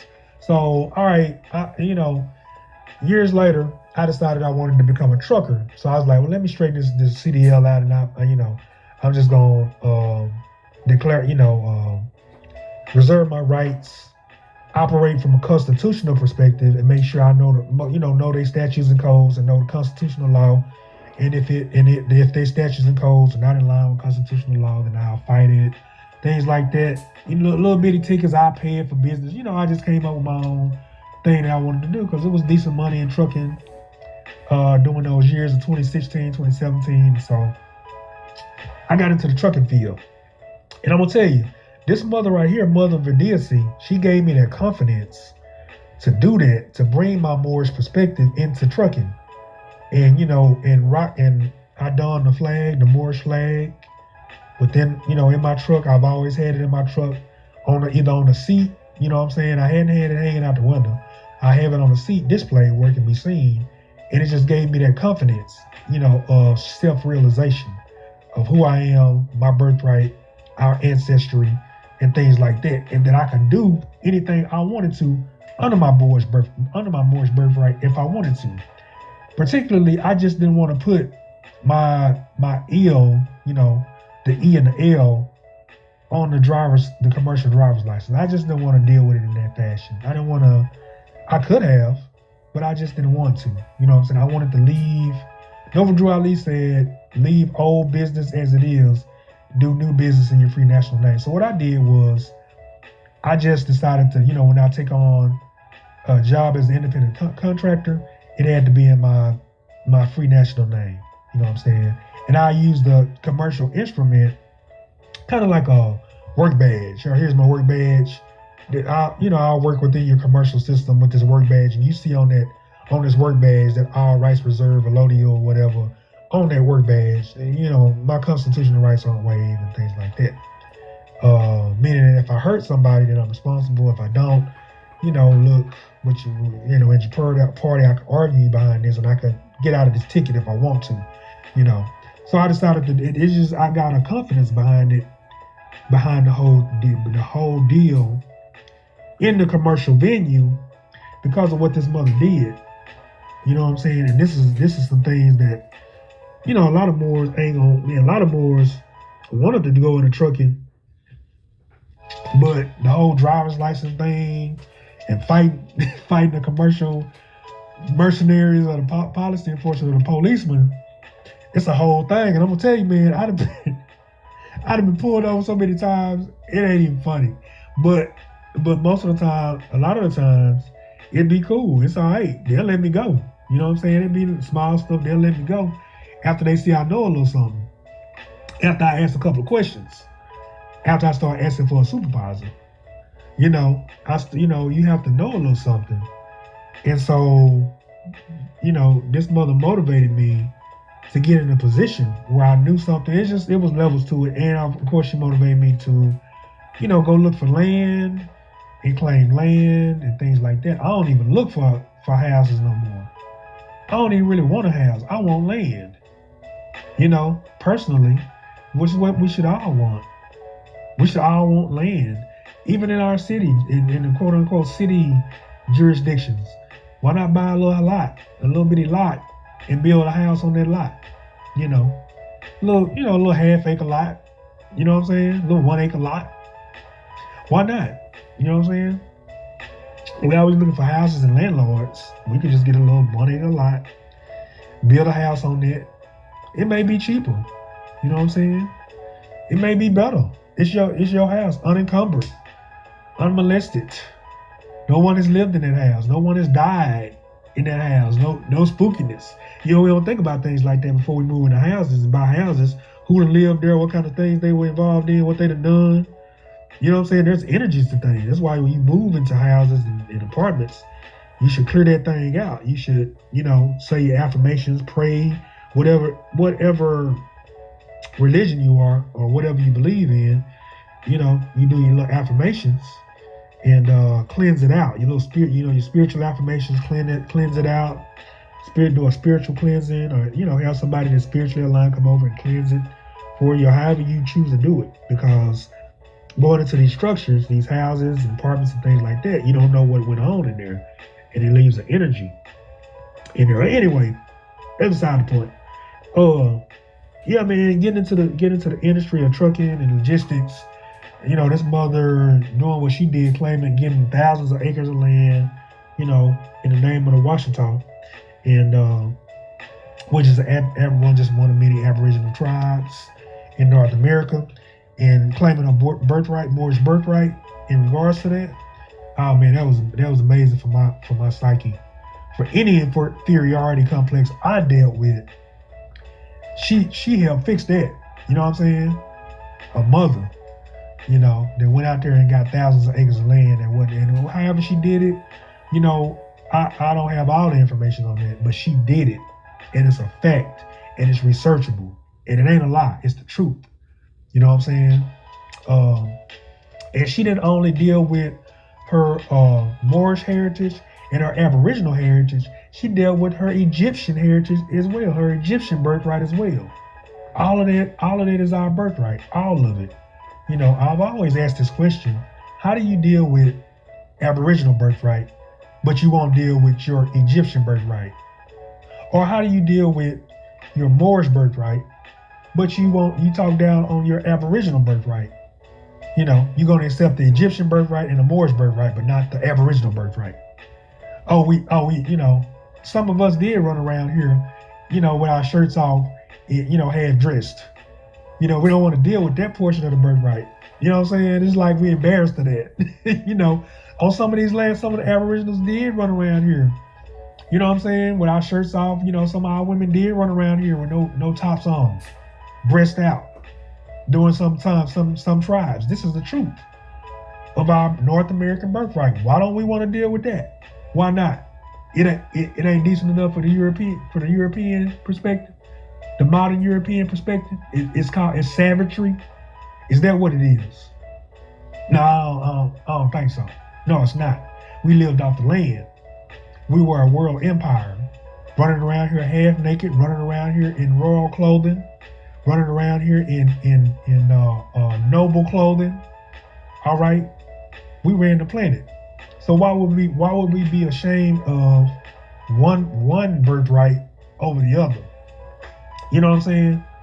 I've actually watched this, and I ain't trying to come against nobody. I'm not convicting anybody. I'm simply asking a question. You're gonna be embarrassed of one birthright, demonize that, or kick it to the curb, but you want to accept another one, but look down on the Egyptian birthright, or look down on the Aboriginal birthright because of some truths about it. Some truths within it. You want to look down on it because the Europeans gave you that slave mentality that we were savages, and we not savages. We fell to savagery when we really started. Once we started hating on each other. That's when the savagery happened.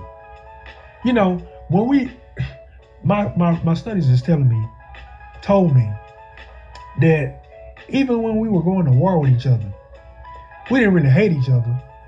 You know what I'm saying? Like, we really didn't hate each other. We just felt like what we had to offer was correct. And if you weren't with our portion of religious beliefs, you deserve to die. Although that's a protocol of hate. That ain't really love. But we really didn't hate each other, though. This is what I'm saying. But in the modern times, oh man, there's been a lot of hate perpetuated, particularly for our birthrights, and people navigate in our birthrights. I don't personally look down on the Hebrew Israelites. I mean, they're religious, and I don't necessarily agree with how they talk to our women. You know what I'm saying? I don't agree with nobody talking down to our women. I'm gonna question everything you do when you talking down to our women. Now, our women aren't without mistakes. All right, that's cool. The truth is the truth. But outside of their mistakes, don't be talking down to our women.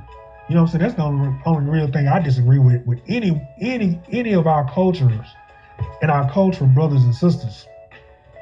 Talking down to our people as if they're on a higher pedestal than our people, when in retrospect, we are no better than those people at the bottom. Regardless of how much knowledge you got, how much the ancestors work with you, how much the high mothers and the higher deities work with you, you're not better than the ones on the bottom, beloved. And if you are, why don't you prove it? Prove it in words and prove it in deeds. How does that work? How are you better than anybody? And talking down to people as if as if you're better than them somehow. I'll humbly say this: you are, with your knowledge and your enlightenment and your connection, you're more in aligned with nature based off your knowledge, and so it has nothing to do with one being better than their brothers or sisters.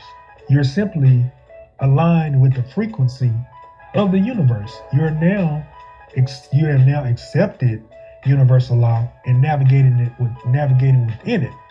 In comparison to those same brothers and sisters you talking down to and that you look down on, that may not be navigating in alignment with universal law.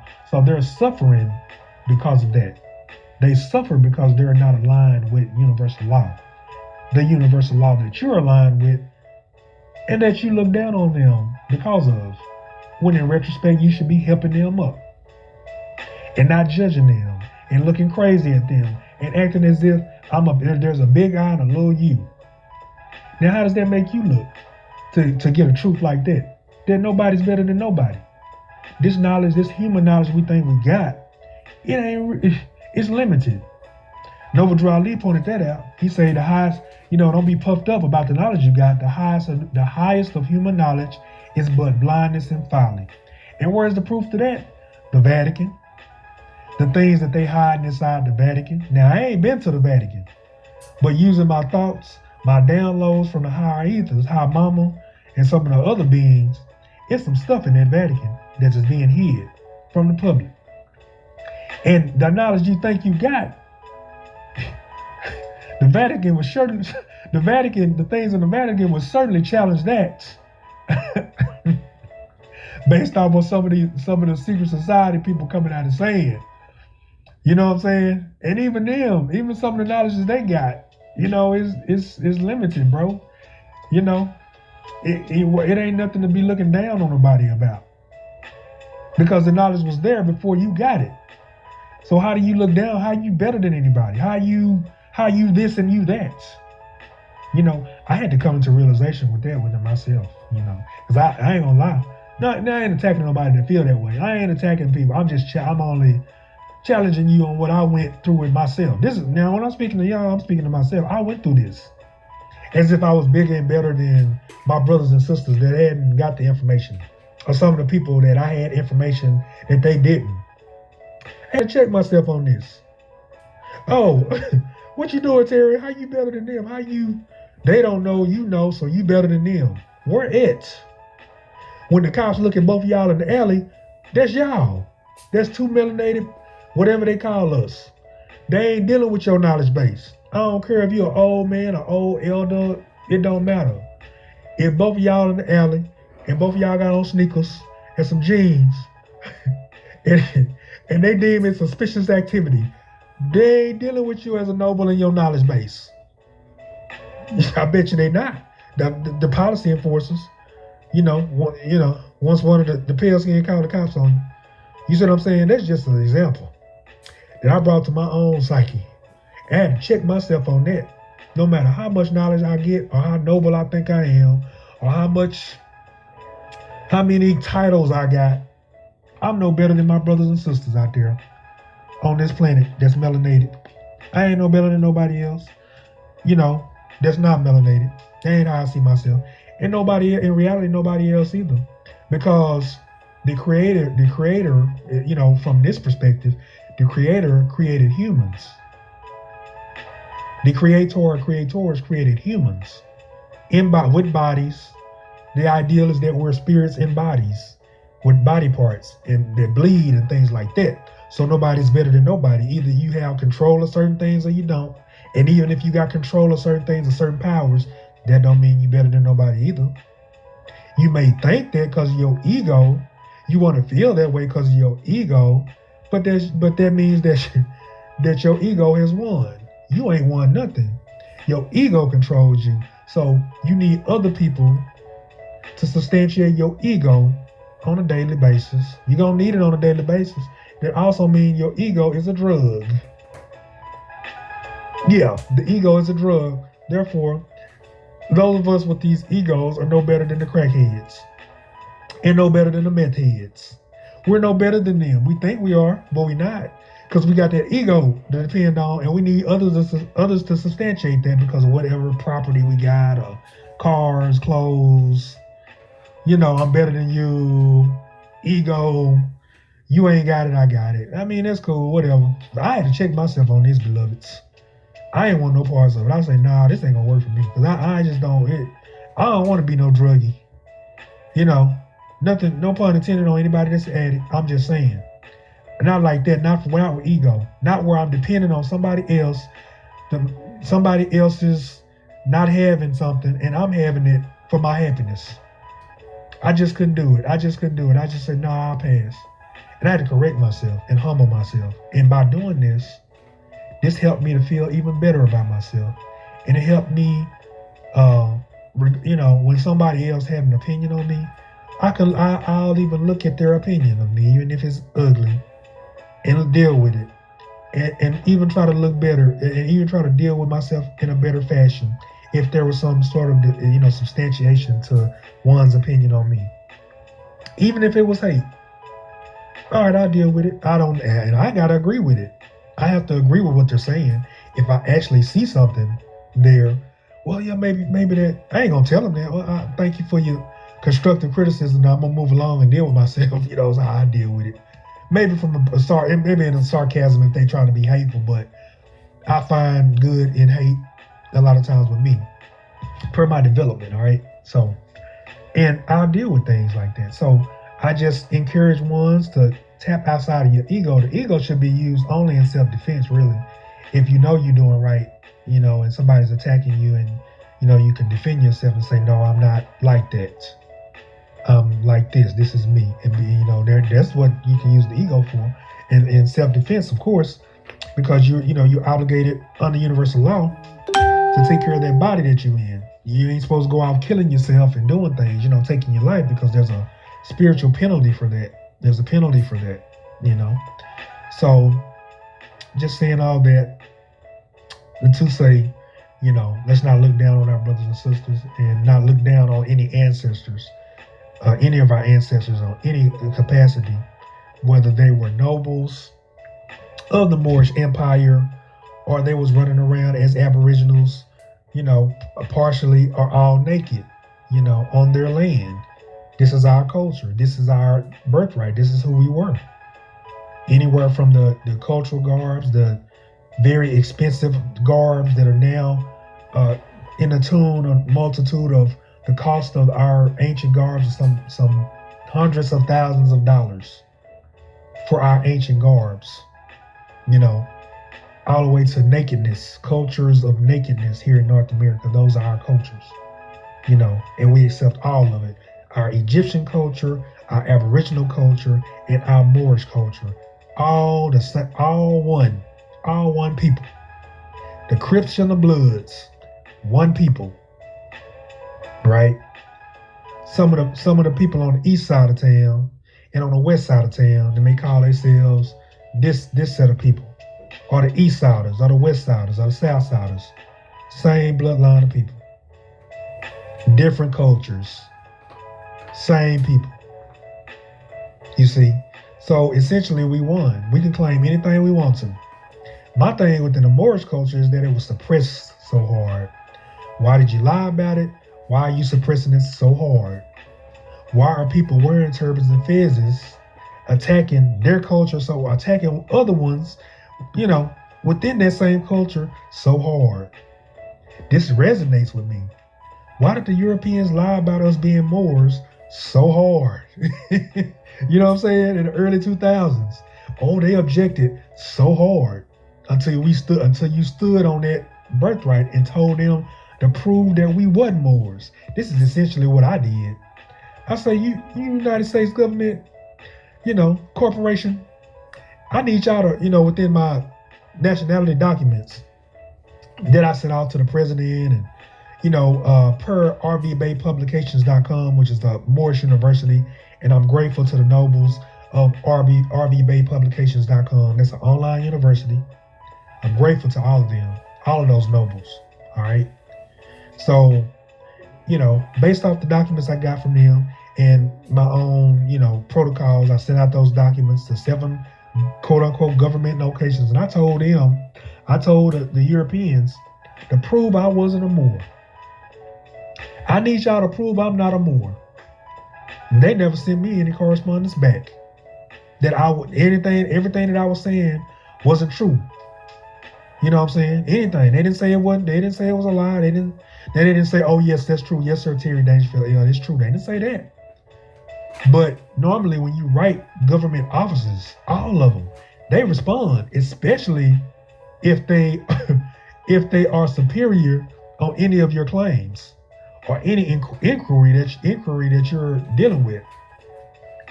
if their point is superior to your claim or your query, they certainly gonna write you back. A secretary or somebody gonna write you back. I promise you. Go ahead, try to write them. They'll write you back and tell you, you need to write this office, you need to write that office on. Forward your query to the correct offices. They didn't say nothing to me. I say, you write me back, and if anything is void, you have this amount of time. They said nothing. I'm talking government, the president, Department of State. I'm talking legitimate offices. I hit them up on paper in 2014. So the Moorish culture is absolutely our culture. And so there was a substantiation in 2014 in Texas in regards to that. And this was a senator in Texas. His name is Senator Rodney Ellis. During that time, he was a senator in Texas. The Senate of Texas. And he recognized the Moors, and it was Senate Proclamation number 985. Now, it's hard to find this proclamation online, all right? Now, y'all know about all the suppressing the information on the websites, on the internet now, and some of the covering up of information online.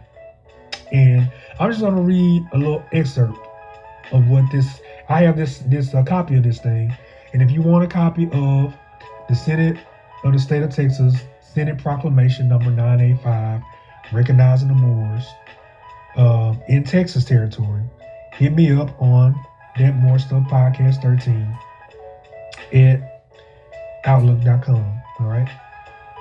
So it says, this is Senate Proclamation number 985. Whereas the Senate of the State of Texas is pleased to join Moorish Americans as they celebrate their history and heritage in the summer of 2014. All right. It says, and whereas the Moorish Americans are the descendants of an ancient people and trace their roots to historic grounds that span the African continent, and whereas the Moorish people have been a part of the fabric of life in America for many years, they are inspired by the teachings of the Quran. The Quran, and work to uphold its ideal of love, truth, peace, freedom, and justice, etc., etc. All right, so there's some more passages to that, and I'll end it there. And so that's pretty much the State of Texas Senate recognizing Moorish Americans, recognizing the Moors as recognizing our heritage, our birthright. All right. And so there's just further information that the Moorish birthright wasn't rejected. However, it is what I saw, that it was challenged in the court system. They'll challenge you on it, and they, a lot of Moors got ran through, got attacked because of this disunity. They would go to court standing on the Moorish birthright, and a lot of times, some losses would happen. I took an L on the Moorish birthright. It was a win and a loss. I took an L because from driving, I think it might have been driving on no insurance or something like that, right? And so I brought the Moorish birthright into it, and I was gonna argue it. I was gonna argue it before a jury trial. I was gonna do a jury trial on it, And so, pretty much how Mama spoke to me, the higher essence spoke to me, the ancestors spoke to me, and was like, you can challenge it, but you got children, which I had children in school, within that particular community. They knew my children, and my children were in sports, and some of the people that are related to these people, I ain't want my children going through certain things, and I feel like there's an easier route. So what I do, I can run them through the ring. I can, really bring the Moorish birthright and fight this what they call them, traffic court, this commercial traffic court, or I could pay the lesser fee of, I think it was maybe $100 in comparison to being like $900, a bunch of money for me during that time. This is 2014. I'm a pharmacy technician. I ain't making a lot of money. So $900 for me with a family, with children outside of my household, there's a lot of money to pay. So the guy was like, look, this is what the prosecutor was like. I'm throwing a Moorish birthright. He's like, all right. He was like, all right, I hear you. This is what he's saying to the Moorish birthright. I hear you. And he was telling me that I could fight him on it. You know what I'm saying? But he was like, look, let's make things easier for the both of us. This is what he said to me. He said, I'm throwing a Moorish birthright at him. He said, let's make things easier for the both of us. And he slid that ticket over there. That ticket was maybe $100. I was like, man, I got that in my pocket now. You know what I'm saying? Like, cause I was gonna go get me some shoes after the court thing. I wasn't even taking them serious in the commercial court. You know what I'm saying? I didn't want no tickets. I didn't want to deal with them. I ain't like them. You know what I'm saying? Cause they was messing with me. Because I had the Moorish, I had my Moorish flag up and stuff like that. So they was dealing, and I wasn't right. I was still driving with the state plates, and wasn't, if I'm gonna drive with the state plates, I gotta have my stuff in order, have it in a private trust or something. I wasn't doing right. I should have did better, but I was learning, along the way.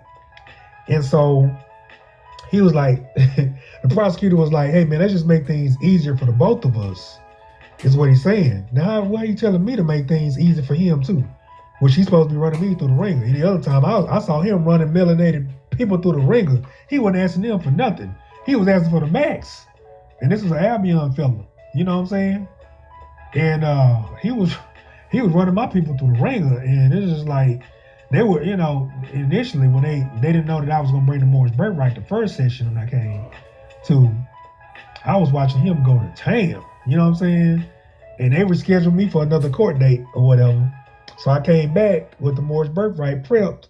And so he was like, let's just make things easy for the both of us. He showed me that ticket. It might have been a little under or over $100. And I was like, I can fight this, but it's going to cause some issues. And if they decide to, violate me anyway, I'm still going to have to pay, money. And, I got a wife that's sensitive to the Moorish movement. She wasn't with it. You know what I'm saying? She wasn't with the movement. She wasn't with no parts of it. For whatever, there's a lot of different reasons I won't go into, And peace to her, by the way. I have no issues with her. But I had siblings that wasn't with it. I had friends that wasn't with the birthright. You know what I'm saying? It was me by myself on it. You know what I'm saying? And that's cool, but I had to think about my children at that time. And so I decided that, you know what? Let me just lose the battle to win the war, pretty much. So I just said, all right, I'll pay you a little $100. Here you go, and correct the insurance thing. And I went ahead and got insurance because I didn't want my children paying a price for something that wasn't in unity with our people. Our people weren't unifying behind this protocol of the Moorish birthright. So it was pretty much, I was freelancing. I was out here by myself. I didn't have any, not that I was playing victim, but if there's disunity, it's hard to enforce things. Now I still had some knowledge on what to, certain, jurisdiction in court, jurisdiction thing, and, subject matter thing, and things like that. The subject matter, the jurisdictions established in the subject matter. So I had little bitty knowledges on things like that. The protocols of court, especially in a traffic venue, that I was going to challenge them on. So, and including the Constitution. And so, but I thought about it. I was like, yeah, no, I better just play it smart and look out for my babies, because I'm still raising children. They want to graduate. They ain't understanding none of this. They ain't dealing with it either. So I just made a decision not to fight in that way. So I'll fight in another way, So that's the way I did it, and things worked out better after that, And that's only simply because of the disunity, amongst the Moors. Excuse me, of North America. some of the disunity that had manifested amongst the Moors themselves, the cultural Moors. So, all right, moving right along. The last point I'm gonna go in on, excuse me, is the last point I'm gonna go in on are some of the how can I say this? Some of the leadership. I won't say leadership. Let's just say some of the personalities. Some of the personalities online, on YouTube, and even the personalities in Moorish fezzes, in Moorish turbans, dealing with the Moorish culture. I'm not singling out nobody. All right, this is just what I've noticed in regards to the Moorish movement, and so I noticed the subtle attacks as well on the Moorish birthright. All right, I'll notice some of the personalities online, with certain podcasts, with videocasts, etc., vlogs or vlogs. You know, they'll go in on some of our ancient past and they'll talk about a lot of the good things within our ancient past and some of the good ancient ancestors, some of the ancestors that did some noble things. But then they will use the Moorish birthright to deal with the less than noble things. They'll use the Moorish birthright as an example of things that were perpetuated to put our people in slavery, which was true. It was the truth. It was, during that time we were known as Moors when bad things were happening, when we enslaved people.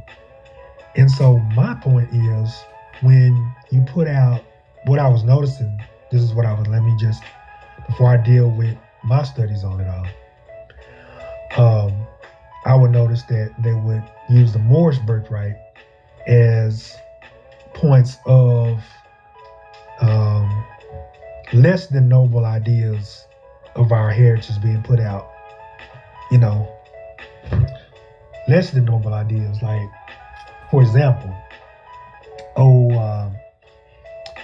some of our people, some of the Moors, they did this to our people. They allowed our people to do this. They actually worked against our people. Things like that. That's a separation protocol like that. You know what I'm saying? Moors, as if they're a third person in comparison to our people, are a separate people in comparison to who we are. You know what I'm saying? So that idea would be put out there. Where in retrospect, they are us. That's just like saying, yeah, the Crips worked against us, or the Bloods worked against us, or I don't want to say that, or some of the South Side hoods of any place, of any city in North America worked against us as a melanated people, as if they not melanated peoples. Ain't nobody in the hood but us. You know what I'm saying? There's a reason we call it the hood, because of us in it. So that's the same thing. And so I noticed was that they'll speak, on the Moorish paradigm, as if it was just our Moorish culture that did bad against the melanated people, where in retrospect, we are the people that did bad against us. We are those people. It is us. Whether we call ourselves Moors or not, it was us that worked against us. And those are the portions that I noticed that weren't being added